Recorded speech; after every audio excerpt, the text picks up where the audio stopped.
bana ya Gemena, Goma, Kananga, Kindu, Kinshasa, Kisangani, Lubumbashi, Mbandaka, pe Bujimai, CAA apesi bino occasion ya kitoko pe malamu ya kosala ba faire ya kokoma ba mvandu po Boeing 767 ezali bongo une occasion pour na bino ya kotombola bongo chiffre d'affaires na bino na o etali bongo ba fret. Avion na biso ya mwana eye tokosala na yango mosala moto abangisa moninga moto akadela moninga ezali te soki napesi yo biloko lobi koya lisusu awa te. Avion na bino yango wana eye tosala mosala lutu tokomema kopo tokomema sani tokomema ba plastique tokomema friperi tokomema ba moto tokomema mituka tokomema eboko na nzela ya kananga bataba ya bomoi tokomema fumba pe tokomema. CAA, véritable leader dans ma bataille à RDC, azali toujours dans souci à soutenir pe kotombola kitayamboka pe natina wanande Boeing 767 oyo et ye po na kopesa occasion na ba congolais nyonso surtout mingi ba o bazana ba agence ya fret basala musala malam bana mboka société na mino yango yo plus de 32 ans na service na bino pe azali ko continuer ko innover po na kopesa bino chance ya ko améliorer ba capacité pe ba chiffre d'affaires na bino. CAA azali véritable partenaire, plus de 32 ans au service de la nation. Ngonga koki bien so bo sepela ko la info lingala journal la peuple pona peuple mbote na bino nyos tutika teto fungola yango po na côté sabino que ndenge salema ki na présence ya yemoko première ministre Judith Suminwa Tuluka o ezali bongo réunion ya comité conjoncture économique et pa wapi et salema moko la mercredi 21 août boye ba ke 3 points nde ezala ki bongo na ordre du jour Nathalie Kaila Kapenda azala ki kuna la compte info lingala. Comité à conjoncture économique, Basangana qui na primature mercredi 21 août 2024. Nabo Kambemeya, Premier ministre Judith Suminwa, na séance Oyo na réunion, gouvernement établi na 3 points essentiels. Mingi penza ba mesure Oyo ezali kozwama pour na soutenir ba opérateur économique na ba région Oyo ezwami na guerre topé na instabilité. Koluka ko exécuter budget et investissement Oyo etikala ki na mbula pe lisusu ko exécuter paye malamu na ndenge ya secteur public. Comité à conjoncture économique a annoncé que le gouvernement va préparer des mesures pour alléger les taxes et faciliter nyonso ou va couper sa entreprise et la population bazwami na province où ils allaient victimes d'agression rwandaise. Ils allaient province locale Nord Kivu, Sud Kivu, Maniema, pays Grande Orientale. Point où est concerné par mesures où ils allaient vraiment envisager nangambu ya gouvernement ndenge bango bazali kokana kosala. Ils allaient plus particulièrement dans la province de Nord Kivu, Sud Kivu, Maniema, puis la Grande Orientale. Ministre de la Finance a restitué dans le comité la conclusion de la commission tarifaire où il va s'engagner qui la demande et la première ministre pour na côté en pratique d'instruction au président Azwaki et le gouvernement pour na alléger ba faciliter mususu pe kopé sa ba faveur na ba opérateur économique pour na kosala mosala na ndenge ya malamu ndenge Daniel Mukoko Samba atalisaki parmi ba proposition oyo commission tarifaire to ko noter ba mesure locale la suspension ba mission en contrôle boye oyo na durée ya 12 mois na niveau national pe provincial ko vandisa non ba mesure ya recouvrement forcé oyo ezali en cours na durée ya 12 mois en faveur de l'entreprise directement touchée na conflit ko faciliter paye na échelonnement pour na durée moko ya 12 mois ba impôt oyo etermine administration pe ko luka ko adapter ba horaire ya ouverture ya ba frontière ya République démocratique du Congo et longo na ba frontière ougandaise pe implication ya ba gouverneur militaire po na kolongola ba barrière nyonso ya moyibi pe ko lutter contre tracasserie ba mesure oyo ya ko alléger ba taxe parafisco pe makambo ya ndenge na ndenge en faveur la province oyo ezali concerné et kozala objet ya décret moko ya premier ministre après débat na conseil des ministres bosimba ke pona o itali exécution ya budget d'investissement ya année 2024 comité ya conjoncture économique ba annoncé début ya décaissement ya misolo pona ko financer programme ya développement local ya 145 territoires pe ko soutenir campagne agricole oyo kozala lancer et pas ya gouvernement premier point oyo ezali mingi manière gouvernement a koluka ko exécuter budget investissement oyo etikalaki comité à conjoncture économique a identifié ba programme prioritaire oyo esengeli bénéficier de caissement na délai moko ya malamu ezali mingi vraiment ya programme ya 145 territoires pour na koluka ndenge nini ko financer campagne agricole ba ministre de la finance bazali chargé pour na kozala disposition moko esengeli pour na ko décaisser ba montant oyo elongo bani pour na oyo etali paye ya ba salaire ya ba agent pe ba fonctionnaire ya l'état oyo ezali ko connaître régularité moko historique depuis bon ya août gouvernement soumino aziba mesure moko patriotique pour na ko garantir possibilité na ba fonctionnaire nyonso bazo ba salaire na bango avant 28e jour ya chaque mois pour na oyo etali paye ya secteur public et ezali ko démarrer déjà et démarrer que depuis le 12 août et qui yango ko se clôturer na fin du mois gouvernement azali ko tenir que paye oyo ezala exécuter na mois gouvernement a signé la institution ba accompagner paye ba banque commerciale ba s'activer pour na ba opération oyo et ça les manandenge ya malamu na ensemble ya territoire pour na oyo telle régularité ya paye ezali ko marquer étape moko importante na gestion ba finance publique na République démocratique du Congo paye ezali ko contribuer de manière significative pour na ko rassurer ba fonctionnaire pambate ezali priorité pour na chef ya gouvernement Judith Suminwa Tuluka. Honorable Pakis Nganini Eli ya Changu a kitaki weekend eleki na paroisse Saint-Boniface pour na kotika don ya basak pour na réhabilitation ya grande salle paroissiale ya paroisse Oyo. Nathalie Kaila Kapenda apesi mille pas détail.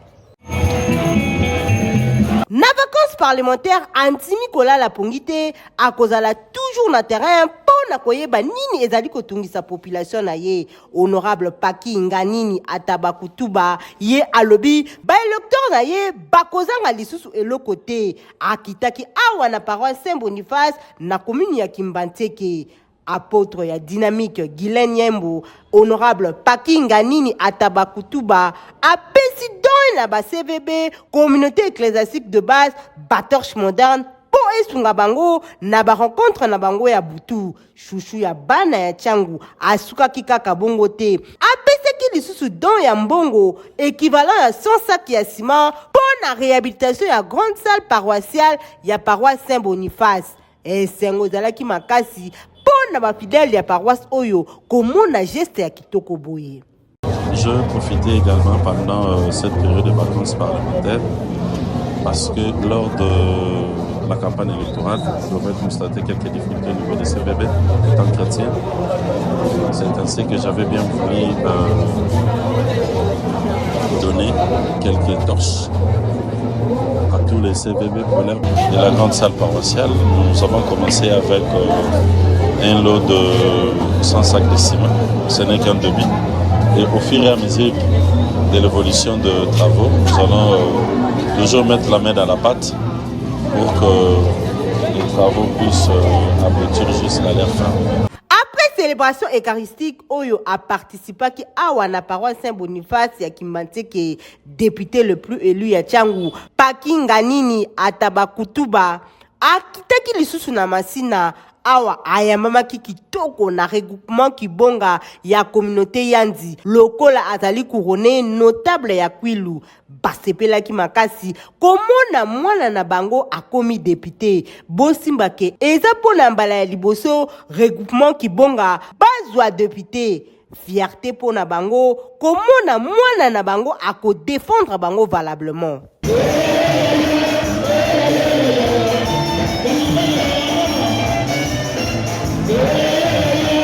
Bana ya Changu boyebaki honorable Paki Nganini Atabakutuba alobi ye akozala toujours attentif na ba préoccupation na bino Changu ekokende se liboso. Par rapport à la rentrée scolaire 2024-2025, pour Sénégal, honorable Nerambou, visionnaire, il y a complexe scolaire, Mama Pemba a initié série, il y a réunion dans différents départements, il y a institution Oyo pour préparer reprise, il y a Bakour, héritier Mapindemi, la dit là, nous va détail. Rentrée scolaire 2024-2025, na complexe scolaire Mama Pemba, école ya Fondation Nerombungu, Eko Bongo le 2 septembre, ezali koya, ndenge calendrier scolaire, oyo ezali ki publié na ministère ya éducation nationale pe nouvelle citoyenneté, fondateur ya magnifique établissement scolaire oyo, ezwami na numéro 44 ya avenue Bantando, na commune ya Kisenso, na Kinshasa, bazali ko tenir na respect strict ya date oyo, gouvernement a fixaki, pambate, bango ba tosaka mibeko na ndenge ya kosakana te na nzela wana nde visionnaire ya école oyo son excellence Nerombungu a initié série ya ba réunion elongo na ba différents départements ya institutions scolaires modernes oyo bosimba ke mercredi 21 août 2024 a betaki masolo elongo na ba agent pe ba cadre ya finance patrimoine sécurité pe ba ouvrier na masolo na bango ba disposition pratique ezwamaki po na koyamba ba élèves ko banda mokolo ya liboso ya rentrée scolaire boye ezali bongo prise ya conscience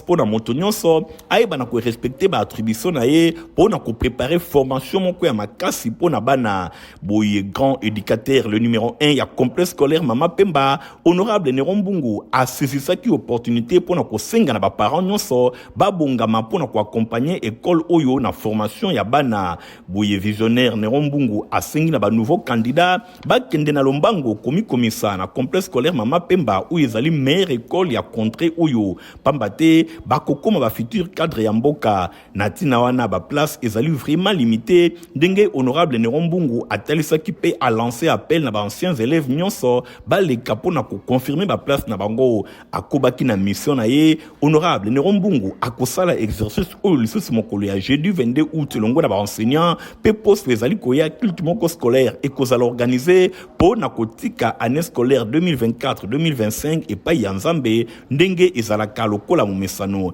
initiateur ya complexe scolaire Mama Pemba honorable Nerombungu asengaki na ba parents pe ba élèves nyonso elongo na ba travailleurs ya complexe scolaire Mama Pemba ba bondela mingi pona école ba bondela pona mboka pe pona institution ya mboka bosimbake asukaki wana te asalaki pe visite pona kotala ba bâtiment ya sika oyo ezali ko tongama pona ko renforcer capacité d'accueil na complexe scolaire Mama Pemba. Bosimba kena suka ya réunion elongo na ba différents départements ya école Mama Pemba bosengeli ko ba ke honorable Nerombungu asala ki bongo synthèse ya masolo na micro ya la Dilando toye awa na département oyo eza na kati ya fondation Nerombungu branche nango ya complexe scolaire Mama Pemba bana baza na vacances ensemble na ba enseignant na ba administratif mais école ezo fonctionner parce que toza pe na période oyo bana il faut bazoya ko se confirmer et puis na bano bazoya ko zo ba inscription na bango nde lokola to komi pembeni ya kozonga bino mo bomoni misale zo salama to réhabiliter ba wese nyonso ba faïence ba caro nyonso ba ban nyonso kufa ki to longoli yango to tie ba ban to repeindre pona di place oyo ya kitoko et puis ça peut mailler ya kitoko. Voilà, les travaux peso salamanding to ajouter encore 14 salles de cours. En principe, il fallait aller au-delà, mais tande tous a trahi na temps. Si quoi tous aux zonga, tous a na réunion le lo et salami. Réunion et salami na ba département mi balé. Il y a les bosoto ya maki département ya finance, na ba financier pour na tous ba stratégie à sika ndeni ni to kosa la musala o e marcha quitté. Longola to bakisi mayele po oyo ya mbala oyo e marché sous koleka tango eleki pe na suka toye na département ya patrimoine ba oyo bazo kengela biloko nyonso ba mama oyo bazo tia propriété bato oyo nyonso bazo sala sécurité nde bazu ba consigne ya sika pona mosala ya kitoko na 2024 2025 ya année scolaire tozobana nde ensemble na ba konzi ya école nazana ba cordon awa nde réunion uti koleka lobi lisusu toza na réunion na ba département mususu pe to kende tina ba enseignant et après nde semaine prochaine to kosala intercession na biso to sala pona prière ko bonza mbula nyonso pona biso moko basali ya complexe scolaire Mama Pemba pour na bana classe na biso nyonso pour na ba parents nyonso pe pour na bonne collaboration na l'état. Voilà auto zaki na moya ngona. Donc ba inscription kalaté to limito clôturer. Ba inscription kalaté to limito clôturer. So que zaki to bakisaki ba salité né déjà to sto clôturer parce que to zu mois ban. Yango to sengi na ba parents on a ba sub inscription na bango te ba ko sala ba confirmation na bango na bana ya kala pe ba ya ko sala ba inscription na bango moi ba place ezana. Voilà autre ko ekoloba yango wana to sengi na Nzambe abatela mboka abatela bakonza mboka abatela ba collaborateur na biso nyonso ya enseignement Nzambe abatela ngai moko pe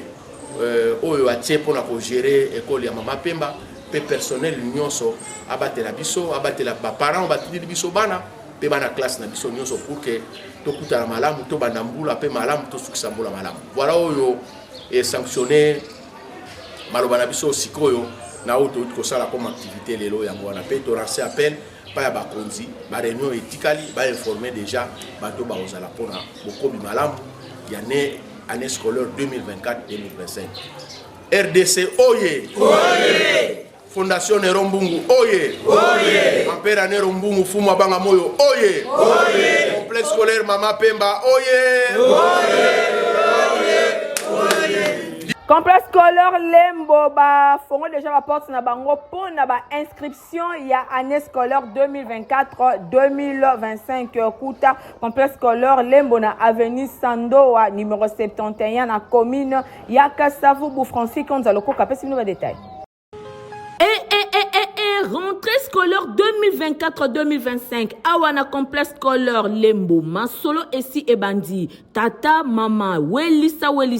ba place eza limité yaka kokomisa mwana na yo na complexe scolaire Lembo pour à bénéficier de formation pe éducation ya kitoko pour lobi akoma moto complexe scolaire Lembo plus de 40 ans d'existence ba professeur Balinda pour na kopé sa éducation ya banda na bino otuninga complexe scolaire Lembo ezwami wapi mona yango na avenue Sandoa numéro 71 référence station Gambela na Prince Kasavubu Ozamobimba. Inscription est gratuite. Les enfants aux en conditions bien, conditions hygiéniques, conditions de cours, nous avons tous un professeur qualifié, tout ça là 100%. La preuve beaucoup qui est dans la palmarès il y a l'année où tout le cas. En tout cas les enfants baroyana maboko ya bato ba edi musala bato sala ya moto zo bien na binyo sobo ya komisa bana na Kasavubu na complexe scolaire. Et sengeli koyeba ke complexe scolaire Lembo eza na ba cycle lokola maternelle, primaire, pe secondaire, tunanga nini awa bana maternelle basala ka ba visite pamba nyonso wana pona bazala na connaissance ekuba pe lisusu kolongola bango complexe scolaire Lembo enseignement mwana atangi au sentir vraiment que mwana azana bagage intellectuel tunanga na secondaire bazali na ba option lokola latin philo commercial et gestion pédagogie générale pe sciences générales chaque année ba betaka ba 100% pambate na complexe scolaire Lembo formation de formation complexe scolaire Lembo ezali kitoko pour na éducation ya bana na bino ngai se complexe scolaire Lembo pour na assurance ya avenir ya bana.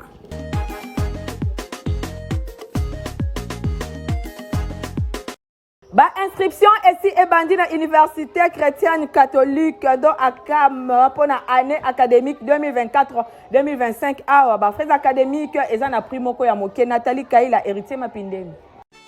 Eye tunanga nini omitungisa maki mingi osilisi classe esika kokende kotanga université ozomona te tikana bisabino kotambusa lisusu mutute yaka na université chrétienne catholique dans ACAM ICC dans ACAM na mokuse awa okokoma créateur emploi na richesse na maboko ICC dans ACAM awa excellence performance pe leadership nulle part ailleurs soki awa te yoka ba inscription ici ebandi pour année académique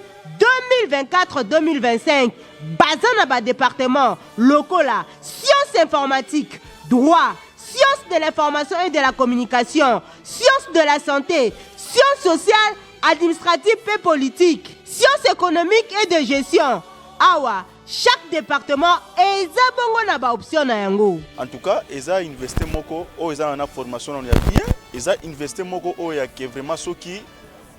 parents soit oye pona kotanga awa o sentir que vraiment formation eza. So that to come more, I mean, lots in our university. That is the great space where you're going to learn more things about your faculty. And speaking about the fees, it will not, that doesn't cost more. And it will depends on you. It's really simple. It's just a low price. So that to come in a place to learn more things. Tozobenga bana nyonso ba finaliste nyonso ba sisi ane na oba silisa. L'inscription est à continuer, puis bandi déjà l'inscription ils ont les gabons na bassiste na biso. Na université ICC dans Akam, awa frais académique eza mukie ko banga na yote ozana posa ekotanga awa kende baza kotangisa bongo na système ya LMD na L1 okofuta kaka $150 ya pamba, L2 $175, L3 $200. Bongo yo ozana posa kosala master na master 1 $225, pe master 2 $250 ya pamba. Welisa ndeko kobuka na te mwana na yo akozwa formation ya kitoko na ICC dans Akam. Ba adresse eza ya kobunga te, avenue Bypass, arrêt dépôt, quartier Eradi na commune ya Selembao, numéro 8 P16 avenue Ngeba, arrêt chambre froide na entrée ya Mokole na commune ya Mongafula. Et sika mosusu ezali na avenue Kifani numéro 19, pe lisusu na avenue Ekutu numéro 8 Ndeko. ICC dans Akam, enseignement haut de gamme, l'excellence, performance, pe leadership et Vandi Awa.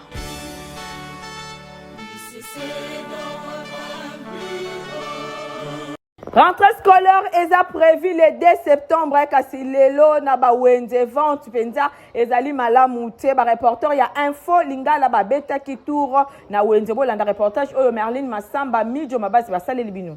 Le 2 septembre est cause à la rentrée scolaire na étendu mobimba ya République démocratique du Congo nzokande batangu ya boye ambiance de la déjà makasi na ba différents marchés na o etali ba vente ya ba fourniture scolaire kasi na ba différents marchés ya ville ya Kinshasa kolela na ngambo ya ba vendeur po na bango marché ya ba vente ya ba uniforme et baby makasi po na ndenge ba école ebele bazwa momesano ya kotekaka ba uniforme malgré l'état apekisa bango vide bapanga bana mbongo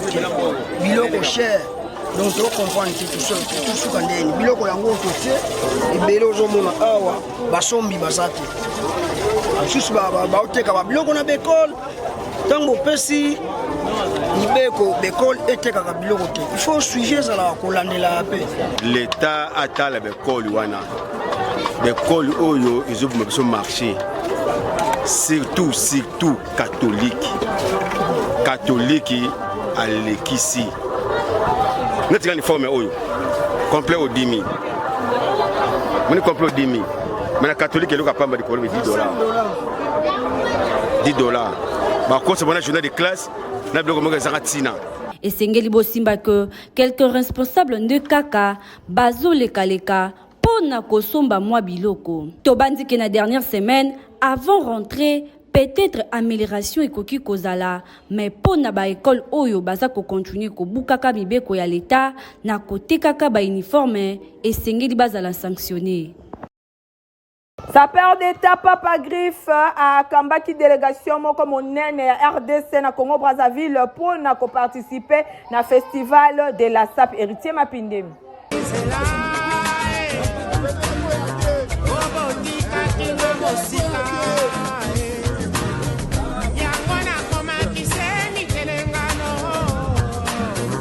Le 10 février ndenge ezalaka journée mondiale de la SAP oyo initiateur na yango apesa idéologie le sapeur d'état Papa Griffe Bosimbake ezalaka pona kokanisa numéro 1 to précurseur ya SAP na République démocratique du Congo pe bisika nyonso Strevos Nyarkos Nganche Bosimbake esukaki wana te mwana mboka sapeur d'état Papa Griffe na idéologie na ye ezalaka pe lisusu pona ko honorer ba nyonso batombolaka bendele ya SAP na RDC lokola Papa Wemba Emeneya Defao pe misusu. Journée mondiale de la SAP esuki kaka na République démocratique du Congo te ba congolais ya ngambu ba congolais ya Brazzaville bango pe ba s'inspirer na likambo yango Bosimbake journée mondiale de la SAP ekomi pe organisé kuna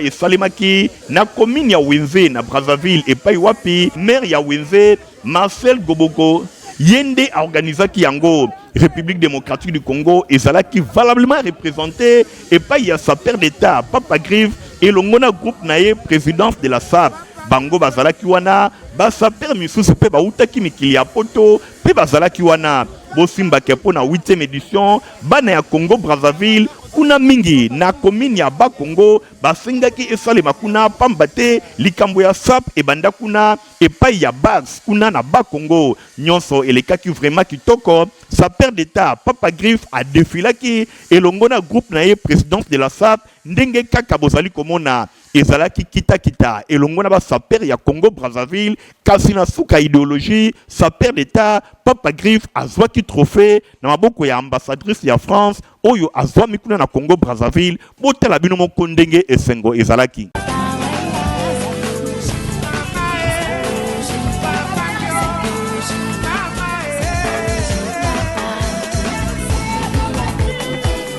Bosimbake, République démocratique du Congo, et gagné trophée dans Zela ya Papa Griffe, le sapeur d'état. Moto ya boye azali moto oyo mboka esengeli te tika esengeli ba honorer tango nyonso pambate initiative na ye ya journée mondiale de la SAP oyo esalemaka le 10 février na RDC et katisipe ngambu eke na Congo Brazzaville bango pe ba s'inspirer na yango boye ba valeur ya boye lokola ba Papa Griffe esengeli ko soutenir bango RDC alongaki trophée elongwe na Congo Brazzaville et yé na République démocratique du Congo na ville ya Kinshasa na nzela ya Papa Griffe ezali ese.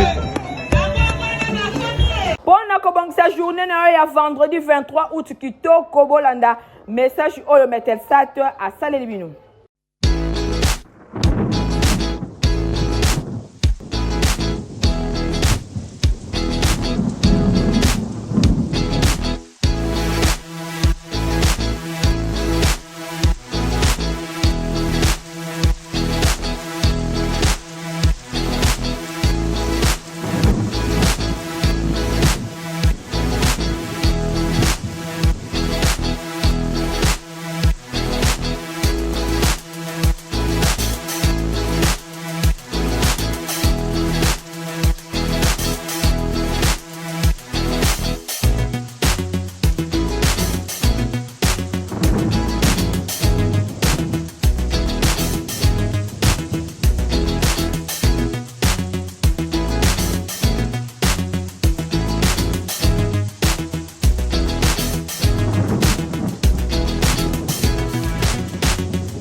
Eloni na sila raté journal à peuple pour la peuple yango et comme na suka bandeko botika la malamu. Au revoir.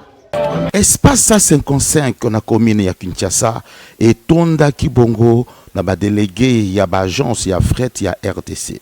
occasion pour na CAA Nanzela ya directeur commercial cargo Faustin Mandangi ya ko présenter bongo na ba échantillon ya ba agence oyo politique ya CAA na o etali bongo ba cargo a c'est ça qui opportunité oyo pour na ko présenter bango avion ya sika ya CAA Boeing 767 oyo ezali na capacité à 45 tonnes yango ezali véritable lumundunda pona ko permettre na bango basala bongo ba faire kitoko ndenge ka toloba bana kini ya bino société o etali aviation yango CA ya bo ezala te di jamais vu au Congo 45 tonnes donc ndenge to aboye ata kuna na Bukangalonzo ekokoma ata kuna na Bunagana ekokoma à cause ya CA to sengi bino bopesa confiance na agence CA soki to zukaka 3 avions ya boye na ville ya Kinshasa to na Congo mobimba to faciliter maman des enclavements na Italie ko sala ba fret ya ba colis komi tungisa mekozala soute pourquoi tolo ba bongo parce que et permettre programme à 145 territoires dans la place de Sengeboti de matériel. Ah voilà, 145 territoires. Ministre, Otojo Betali Solo, Benabiso, Guilaine Yembo, dans la place de Sengeboti de CAA. Il y a même 6 voitures à Minene, 6. Parce que ça aussi, il y a comme 20. Et même on peut quitter, on a 45 tonnes. Il y a autant de matériel. Il y a moto Sengebino, on peut s'asseoir à confiance. Les agences assure a démontré de quoi il est capable pour désenclaver la RDC sur le plan aérien. Donc merci, c'est un match qui doit. Oui, avec Boeing 767, en tout cas, Masola Sili. Masola Fret na Congo Sili. Papa Sibiso Moutou passe na avion, Fula qui m'a dit que mais l'autre jour avait notre Sika. Le Seigneur na agence Nyonso, Fret Nyonso, compagnie en CAA. Papa Sibiso avion Sika, avion Motuya. 45 tonnes, en tout cas avec tonnage, en tout cas côté de Tozaro Sepela. Avion Boesso Zarumi Balé na Congo, en tout cas Tolali Pongia bébé. Vous allez conseiller à la barre de la CA pour avoir aider les peuples congolais. Mais aider nous sauter, Baba qui s'habille au Bois à la Tamisato. Pour 45 tonnes, ceux qui ont mis ça dans la Katia. République démocratique du Congo n'a pas dit que vous allez laisser mon macasse. En tout cas, toujours féliciter Bango, na Oba Sali. Baba qui ça me fait soutenir la Awate. Baba qui ça dit que vous allez mis balé misato pour faciliter le peuple congolais. Attends, vous allez habiter à mon ending à côté. CAA a un véritable partenaire, plus de 32 ans au service de la nation.